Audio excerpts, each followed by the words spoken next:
Hello guys, Bizorke here. I wanted to talk a little bit more about Sea Block, which is a map that I have coming out hopefully in time for the aquatic update, which is going to be a water world, kind of similar to the Skyblock map, if you've seen that before. It's similar to Skyblock in principle, although the mechanics of Sea Block are really completely different. It has a lot less focus on like mining cobblestone and building up a giant fort, and more focus on sort of exploring the ocean, I guess. And I'm going to try to really heavily integrate the theme of water in this map, or in this, it's kind of like a puzzle challenge map. In addition to the Sea Block challenge, I'm going to release 3 other maps, hopefully around the same time. I want to have one for each of the classical elements: earth, water, air, and fire. And you can just imagine some of the mechanics that can come out of some of these maps. For example, with my version of Skyblock, I want to have something that's focused on the principle of something out of nothing. And I'm also exploring the possibility of having a vanilla pulverizer, which is basically going to be a command block surrounded in bedrock. And that will allow you to get some resources that are not available in traditional Skyblock, such as gravel and sand, which unlock a whole variety of new recipes. For instance, gravel will allow you to get unlimited flint, and you can also exploit gravel to produce more dirt. So now dirt is an unlimited resource. For the earth element, I was thinking of having something that was like an entirely underground map, where you have to carve out your base and use the resources that are available. Limited resources, of course. And then for the fire one, I'm not too sure what I'm going to do about that yet, but I was thinking something like really industrial, but also extremely like a very dangerous setting with maybe lots of hazards in the environment, lightning, lava, stuff like that. But anyway, since I already produced most of the Sea Block map, I want to talk a little bit more about that and about some of the adventures I had to go through to make the map. And I went through several prototypes, and I saw a lot of spectacular stuff. And yeah, I'll share some of the adventures with you. I mean, you've already seen the main SeaWorld map. Now, this wasn't just like a random spawn point that I found in a regular Minecraft map that happened to be a deep ocean with an ocean monument nearby, and then I just built a raft. This was a custom map that I had to mess around with the parameters of the Minecraft map generator. I made it so that the entire world is a deep ocean, and then I raised the ocean level all the way up to 120.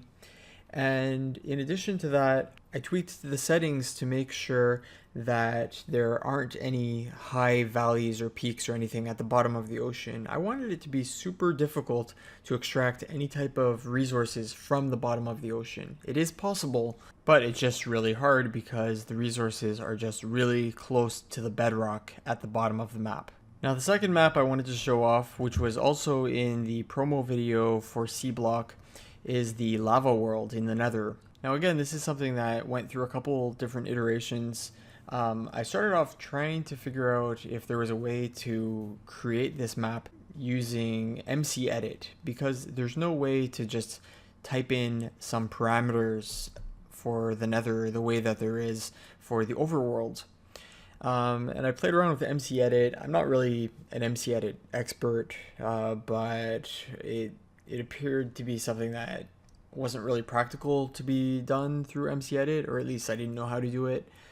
So what you're seeing in this video is actually a clip from a world that was generated in the overworld. Again, I just went into the map settings. I created a world that had a lava ocean with a height of 120.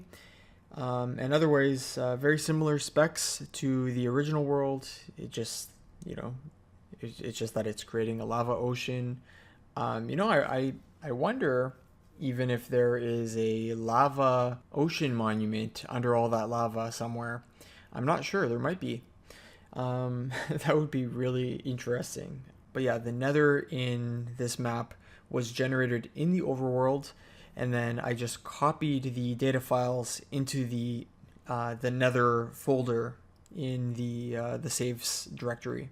And I guess that's the reason that you're seeing rain and even thunder in the nether. I actually wasn't expecting that, and I didn't have to do anything to get that working. It was just a coincidence that that happened to appear while I was filming the video, and I was pretty pleased with it actually. So I'm gonna try to make sure that the finished product has the same sort of overworld storms in the nether, because it is something kind of unique that you wouldn't normally get out of the nether. Now, like I said, these were all like multiple iterations, and I'm going to show you some of the early iterations of the Sea World, because some of these things are just, incredible. Like some of the stuff that got generated just by accident while I was playing with the map settings, trying to generate an infinite Sea World. And this one in particular I found particularly beautiful, actually. It looks like a flat plains or something. And mobs are spawning here because the top of this world is at the maximum height. And I guess that, technically no light can exist at this height. Or the light levels for all the blocks is essentially zero. And yet the entire biome here is still deep ocean. And if I go off to the side here, you can see that there are these just insane cliffs. Like honestly, this looks like a map that I would want to play. It looks really great, except for the fact that the mobs are spawning at the top, and that would just be really annoying, especially if you're trying to build any type of mob spawn trap or anything like that. You can't really control the spawning of mobs up there, so it can get a little frustrating. But other than that, what a crazy map this is. Yeah, that was super, super cool. But not as cool as the next map, which was, again, another map that I created by accident, just playing around with the map settings. Or excuse me, I guess the correct term is world settings or world parameters. Whatever, I'm not sure.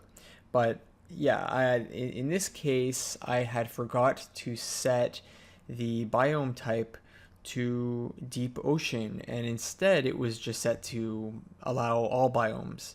And because the sea level is up to 130, that will basically cover pretty much everything except for maybe like extreme hills. And so what you're looking at here is a Tigia biome. And yeah, it's just completely submerged with water. And because it's a Tigia cold biome, everything is ice because the temperature is really low. And then this crack through the ice is just a river that's going through the Tigia. So this is like so cool. And like, part of me just wants to make another set of maps for some of the alternate elements like ice.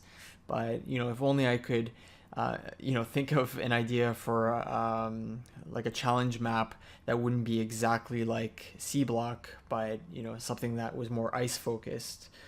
Might be a little tricky unless you have mods, and I want this to be compatible with vanilla. But anyway, I found this really interesting nonetheless. And if you guys are interested, I can like maybe tell you how I made these, or they're pretty easy to create yourself. But if you want to download them, I guess I can host them somewhere.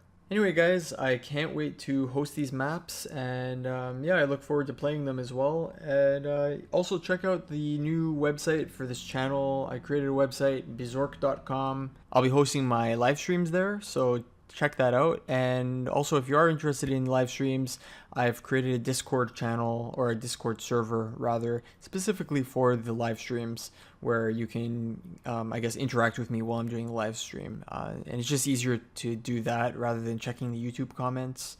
And I'll be posting some of my stuff there and whatever as well. Anyway, guys, thanks for watching. Take care. Bye bye.